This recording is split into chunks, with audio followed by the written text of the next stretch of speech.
ಜಾತಿಯ ಪಕ್ಷವಲ್ಲ, ಜಾತ್ಯತೀತವಾದಂಥ ಪಕ್ಷ ಅನ್ನುವಂಥ ತೀರ್ಮಾನದಿಂದ ಇವತ್ತು ಸುರೇಶ್ ಬಾಬುರವ್ರನ್ನ ನಮ್ಮ ಪಕ್ಷದ JDS ನಾಯಕನನ್ನಾಗಿ ರಾಷ್ಟ್ರೀಯ ಮತ್ತು ರಾಜ್ಯದ ಮತ್ತೆಲ್ಲ ಮುಖಂಡರುಗಳು ಶಾಸಕರು ಸೇರಿ ಬಾಬಣ್ಣರವ್ರನ್ನ ಇವತ್ತು ಪಕ್ಷವನ್ನು ಕಟ್ಟಬೇಕು ಅಂತೇಳಿ ತೀರ್ಮಾನವನ್ನು ಮಾಡಿ ಆಯ್ಕೆ ಮಾಡಿದ್ದಾರೆ ತಿಳಿಸಿರೋದು. ಇಷ್ಟೊಂದು ಸಂಖ್ಯೆಯಲ್ಲಿ ಸೇರಿದ್ದೀನಿ.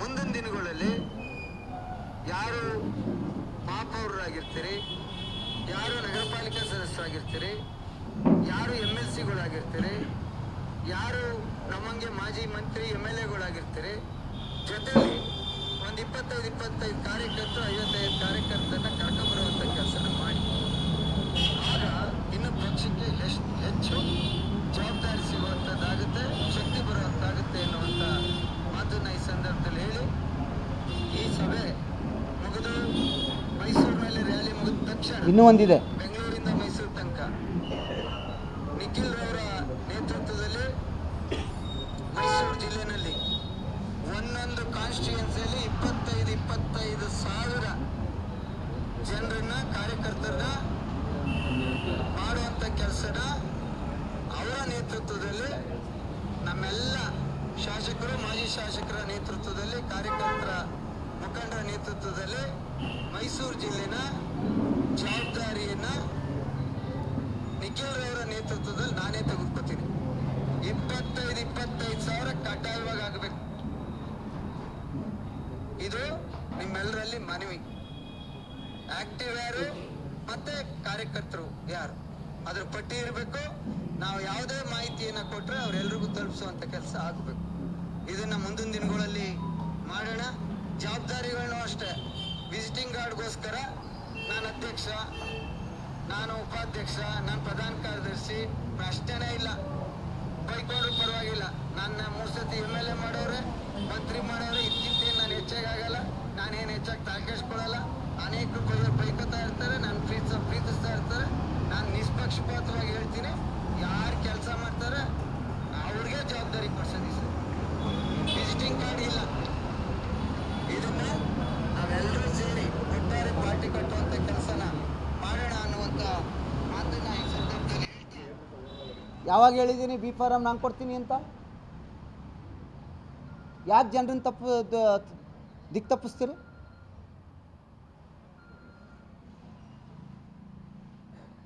ಮೆಂಬರ್ಶಿಪ್ ಮಾಡಿ ಅಂತ ಹೇಳಿದ್ದೀವಿ. ಕುಮಾರಣ್ಣರವರು ನನ್ನ ಮುಂದೆ, ನಿಖಿಲ್ ಅವ್ರ ಮುಂದೆ ಸುತ್ತಿದ್ರಾಗಲಿಲ್ಲ, ಪಕ್ಷ ಕಟ್ಟಬೇಕು ಅಂತ ಹೇಳಿದ್ದೀನಿ. ಅನೇಕರು ಅಲ್ಲೇ ಇದ್ರಿ.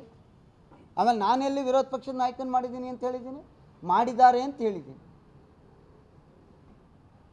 ಅದರಿಂದ ಇಷ್ಟು ವರ್ಷ ಅವರು ನನ್ನ ಬಗ್ಗೆ ಏನು ಹೇಳಿದ್ರು ಇಲ್ಲಿವರೆಗೆ ನಾನು ರಿಯಾಕ್ಷನ್ ಮಾಡಿರಲಿಲ್ಲ. ಈಗಲೂ ಅವರನ್ನು ಕೈ ಮುಗಿದು ಪ್ರಾರ್ಥನೆ ಮಾಡ್ತಾ ಇದ್ದೀನಿ.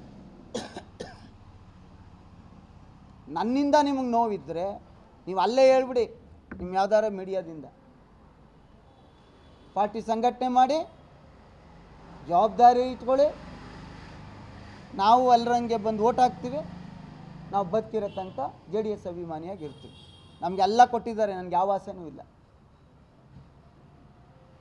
ಈಗಾಗಲೇ ಇವತ್ತಿನ ರಾಜಕೀಯ ವ್ಯವಸ್ಥೆಗೆ ನೊಂದಿದ್ದೀವಿ.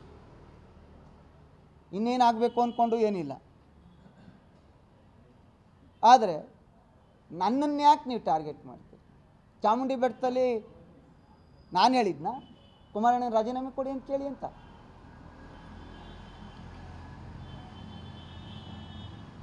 ನಾನು ಯಾವುದು ಸುಳ್ಳು ಹೇಳಲ್ಲ. ದೇವೇಗೌಡರು ಸಾಹೇಬ್ರು ಹೇಳಿ ಅಂತ ಹೇಳೋರೆ. ಅವತ್ತು ನಮ್ಮ ಕನ್ವೆನ್ಷನ್ ಸೆಂಟ್ರಿಗೆ ಜಡ್ಜ್ ಅವ್ರ ಸಂಬಂಧಿಕರದ ಮದುವೆ ಸಂದರ್ಭದಲ್ಲಿ ಅವತ್ತು ಕೂಡ ಆಂಜನೇಯಗೌಡರು ಫೋನ್ ಮಾಡಿದ್ದಾರೆ, ಬ್ಯಾಂಗ್ಳೂರ್ಲಿದ್ದಾರೆ ಅಂತ ಅವ್ರ PA ಹೇಳಿದ್ದಾರೆ. ಮತ್ತು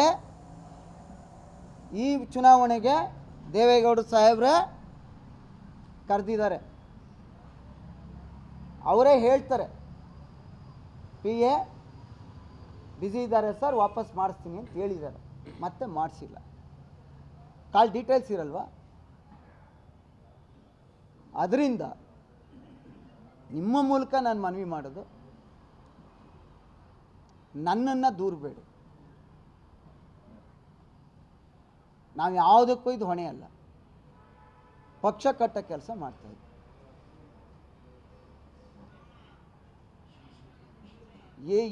ಈಗಲೂ ಅವ್ರನ್ನ ಮನವಿ ಮಾಡ್ತಾ ಇರೋದು. ಆಮೇಲೆ ಸಿಂಗ್ಯುಲರ್ ಆಗೆಲ್ಲ ಮಾತಾಡಿದ್ರೆ, ನಾನು 35 ವರ್ಷ ರಾಜಕಾರಣದಲ್ಲಿ ಇದ್ದೀನಿ. ನನಗೆ ಸಂಸ್ಕಾರ ಇದೆ. ಸಾರ್ವಜನಿಕವಾಗಿ ಮಾತಾಡೋದಕ್ಕೂ ವೈಯಕ್ತಿಕವಾಗಿ ಕರೆದು ಹೋಗೋಬಾರ ಅನ್ನೋದಕ್ಕೂ ವ್ಯತ್ಯಾಸ. ಇಷ್ಟು ನಿಮ್ಮ ಮೂಲಕ ಮನವಿ ಮಾಡಿ ನನಗೂ ಗೊತ್ತಿರಲಿಲ್ಲ. ಆಮೇಲೆ ಇದು ಸಂದರ್ಭ ಅಲ್ಲ, ಇದು ಸಂದರ್ಭ ಅಲ್ಲ. ಈಗಾಗಲೇ ರಾಜ್ಯದ ರಾಷ್ಟ್ರದ ನಾಯಕರು, ನಮ್ಮ ಕಾರ್ಯಕರ್ತರು ಸ್ವಲ್ಪ ನೋವಲ್ಲಿದ್ದಾರೆ. ಈ ಸಂದರ್ಭದಲ್ಲಿ ಅವೆಲ್ಲನ ಮರೆತು ಪಕ್ಷಕ್ಕೆ ಏನಾಗಬೇಕು ನೋಡೋಣ. ತಪ್ಪು ಸರಿ ಏನಾರ ಇದ್ದರೆ ಪಕ್ಷದ ವೇದಿಕೆಯಲ್ಲಿ ಕೂತು ಚರ್ಚೆ ಮಾಡಿ ತೀರ್ಮಾನ ಮಾಡ್ಕೊಂಡ್ರೆ ಆಯಿತು. ಇಷ್ಟನ್ನು ನಿಮ್ಮ ಮೂಲಕ ಅವ್ರನ್ನ ಕೈ ಮುಗಿದು ಪ್ರಾರ್ಥನೆ ಮಾಡ್ತಾಯಿದ್ದೆ. ಅಂಥವ್ರನ್ನ ಇದು ಒಂದೇ ಜಾತಿಯ ಪಕ್ಷವಲ್ಲ, ಜಾತ್ಯತೀತವಾದಂಥ ಪಕ್ಷ ಅನ್ನುವಂಥ ತೀರ್ಮಾನದಿಂದ ಇವತ್ತು ಸುರೇಶ್ ಬಾಬುರವ್ರನ್ನ ನಮ್ಮ ಪಕ್ಷದ JDS ನಾಯಕನನ್ನಾಗಿ ರಾಷ್ಟ್ರೀಯ ಮತ್ತು ರಾಜ್ಯದ ಮತ್ತೆಲ್ಲ ಮುಖಂಡರುಗಳು, ಶಾಸಕರು ಸೇರಿ ಬಾಬಣ್ಣರವ್ರನ್ನ ಇವತ್ತು ಪಕ್ಷವನ್ನು ಕಟ್ಟಬೇಕು ಅಂತೇಳಿ ತೀರ್ಮಾನವನ್ನು ಮಾಡಿ ಆಯ್ಕೆ ಮಾಡಿದ್ದಾರೆ, ತಿಳಿಸಿರೋದು. ಇಷ್ಟೊಂದು ಸಂಖ್ಯೆಯಲ್ಲಿ ಸೇರಿದ್ದೀನಿ. ಮುಂದಿನ ದಿನಗಳಲ್ಲಿ ಯಾರು ಮಹಾಪೌರರಾಗಿರ್ತೀರಿ, ಯಾರು ನಗರ ಪಾಲಿಕಾ ಸದಸ್ಯರಾಗಿರ್ತೀರಿ, ಯಾರು MLCಗಳಾಗಿರ್ತೀರಿ, ಯಾರು ನಮ್ಮಂಗೆ ಮಾಜಿ ಮಂತ್ರಿ MLAಗಳಾಗಿರ್ತೀರಿ, ಜೊತೆಯಲ್ಲಿ ಒಂದು 25 ಕಾರ್ಯಕರ್ತರು, 55 ಕಾರ್ಯಕರ್ತರನ್ನ ಕರ್ಕೊಂಬರುವಂಥ ಕೆಲಸನ ಮಾಡಿ. ಆಗ ಇನ್ನು ಪಕ್ಷಕ್ಕೆ ಹೆಚ್ಚು ಜವಾಬ್ದಾರಿ ಸಿಗುವಂಥದ್ದಾಗುತ್ತೆ, ಶಕ್ತಿ ಬರುವಂತಾಗುತ್ತೆ ಎನ್ನುವಂಥ ಮಾತನ್ನು ಈ ಸಂದರ್ಭದಲ್ಲಿ ಹೇಳಿ, ಈ ಸಭೆ ಮುಗಿದು ಮೈಸೂರಿನಲ್ಲಿ ರ್ಯಾಲಿ ಮುಗಿದ ತಕ್ಷಣ ಇನ್ನೂ ಒಂದಿದೆ, ಬೆಂಗಳೂರಿಂದ ಮೈಸೂರು ತನಕ ನಿಖಿಲ್ ರವರ ನೇತೃತ್ವದಲ್ಲಿ ಮೈಸೂರು ಜಿಲ್ಲೆಯಲ್ಲಿ ಒಂದೊಂದು ಕಾನ್ಸ್ಟಿಟ್ಯೂನ್ಸಿಯಲ್ಲಿ 25 ಸಾವಿರ ಜನರನ್ನ, ಕಾರ್ಯಕರ್ತರನ್ನ ಮಾಡುವಂಥ ಕೆಲಸನ ಅವರ ನೇತೃತ್ವದಲ್ಲಿ, ನಮ್ಮೆಲ್ಲ ಶಾಸಕರು, ಮಾಜಿ ಶಾಸಕರ ನೇತೃತ್ವದಲ್ಲಿ, ಕಾರ್ಯಕರ್ತರ ಮುಖಂಡರ ನೇತೃತ್ವದಲ್ಲಿ ಮೈಸೂರು ಜಿಲ್ಲೆನ ಜವಾಬ್ದಾರಿಯನ್ನ ನಿಖಿಲ್ ರವರ ನೇತೃತ್ವದಲ್ಲಿ ನಾನೇ ತೆಗೆದುಕೊತೀನಿ. 25 ಸಾವಿರ ಕಡ್ಡಾಯವಾಗಿ ಆಗಬೇಕು. ಇದು ನಿಮ್ಮೆಲ್ಲರಲ್ಲಿ ಮನವಿ. ಆಕ್ಟಿವ್ ಯಾರು ಮತ್ತೆ ಕಾರ್ಯಕರ್ತರು ಯಾರು ಅದ್ರ ಪಟ್ಟಿ ಇರಬೇಕು. ನಾವು ಯಾವುದೇ ಮಾಹಿತಿಯನ್ನು ಕೊಟ್ಟರೆ ಅವರೆಲ್ಲರಿಗೂ ತಲುಪಿಸುವಂಥ ಕೆಲಸ ಆಗಬೇಕು. ಇದನ್ನ ಮುಂದಿನ ದಿನಗಳಲ್ಲಿ ಮಾಡೋಣ. ಜವಾಬ್ದಾರಿಗಳನ್ನು ಅಷ್ಟೇ. ವಿಸಿಟಿಂಗ್ ಕಾರ್ಡ್ಗೋಸ್ಕರ ನಾನು ಅಧ್ಯಕ್ಷ, ನಾನು ಉಪಾಧ್ಯಕ್ಷ, ನಾನು ಪ್ರಧಾನ ಕಾರ್ಯದರ್ಶಿ, ಪ್ರಶ್ನೆನೇ ಇಲ್ಲ. ಬೈಕೊಂಡ್ರು ಪರವಾಗಿಲ್ಲ. ನನ್ನ 3 ಸತಿ MLA ಮಾಡೋರೆ, ಮಂತ್ರಿ ಮಾಡೋರೆ, ಇದಕ್ಕಿಂತ ನಾನು ಹೆಚ್ಚಾಗಲ್ಲ. ನಾನೇನು ಹೆಚ್ಚಾಗಿ ತಾಕೆಸ್ಕೊಳ್ಳಲ್ಲ. ಅನೇಕರು ಬೈಕೋತಾ ಇರ್ತಾರೆ, ನಾನು ಪ್ರೀತಿಸ್ತಾ ಇರ್ತಾರೆ. ನಾನು ನಿಷ್ಪಕ್ಷಪಾತವಾಗಿ ಹೇಳ್ತೀನಿ, ಯಾರು ಕೆಲಸ ಮಾಡ್ತಾರೆ ಅವ್ರಿಗೆ ಜವಾಬ್ದಾರಿ ಕೊಡ್ಸೋದಿ ಸರ್. ವಿಸಿಟಿಂಗ್ ಕಾರ್ಡ್ ಇಲ್ಲ. ಇದನ್ನ ನಾವೆಲ್ಲರೂ ಸೇರಿ ಒಟ್ಟಾರೆ ಪಾರ್ಟಿ ಕಟ್ಟುವಂಥ ಕೆಲಸನ ಮಾಡೋಣ ಅನ್ನುವಂಥ ಮಾತನ್ನ ಈ ಸಂದರ್ಭದಲ್ಲಿ ಹೇಳ್ತೀನಿ. ಯಾವಾಗ ಹೇಳಿದ್ದೀನಿ B ಫಾರಂ ನಾನು ಕೊಡ್ತೀನಿ ಅಂತ? ಯಾಕೆ ಜನರನ್ನ ದಿಕ್ಕು ತಪ್ಪಿಸ್ತೀರಿ?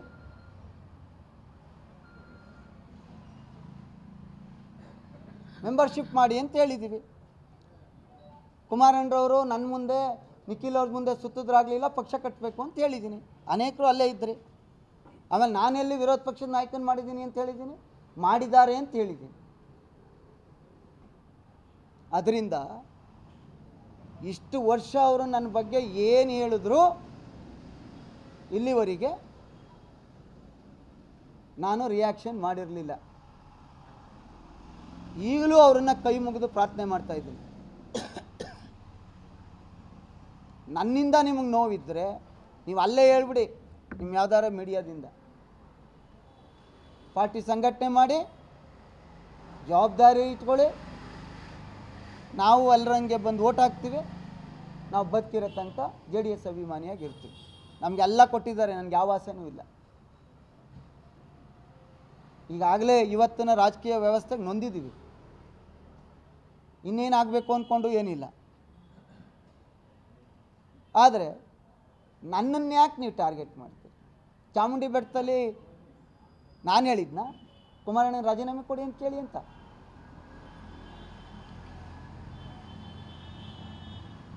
ನಾನು ಯಾವುದು ಸುಳ್ಳು ಹೇಳಲ್ಲ.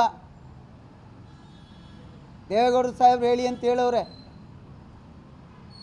ಅವತ್ತು ನಮ್ಮ ಕನ್ವೆನ್ಷನ್ ಸೆಂಟ್ರಿಗೆ ಜಡ್ಜ್ ಅವ್ರ ಸಂಬಂಧಿಕರದ ಮದುವೆ ಸಂದರ್ಭದಲ್ಲಿ ಅವತ್ತು ಕೂಡ ಆಂಜನೇಯಗೌಡರು ಫೋನ್ ಮಾಡಿದ್ದಾರೆ, ಬ್ಯಾಂಗ್ಳೂರ್ಲಿದ್ದಾರೆ ಅಂತ ಅವ್ರ PA ಹೇಳಿದ್ದಾರೆ.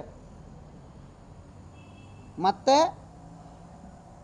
ಈ ಚುನಾವಣೆಗೆ ದೇವೇಗೌಡರು ಸಾಹೇಬ್ರೆ ಕರೆದಿದ್ದಾರೆ. ಅವರೇ ಹೇಳ್ತಾರೆ, PA ಬ್ಯುಸಿ ಇದ್ದಾರೆ ಸರ್, ವಾಪಸ್ ಮಾಡಿಸ್ತೀನಿ ಅಂತ ಹೇಳಿದ್ದಾರೆ. ಮತ್ತೆ ಮಾಡಿಸಿಲ್ಲ. ಕಾಲ್ ಡೀಟೇಲ್ಸ್ ಇರಲ್ವಾ? ಅದರಿಂದ ನಿಮ್ಮ ಮೂಲಕ ನಾನು ಮನವಿ ಮಾಡೋದು, ನನ್ನನ್ನು ದೂರಬೇಡಿ. ನಾವು ಯಾವುದಕ್ಕೂ ಇದು ಹೊಣೆ ಅಲ್ಲ. ಪಕ್ಷ ಕಟ್ಟ ಕೆಲಸ ಮಾಡ್ತಾಯಿದ್ವಿ.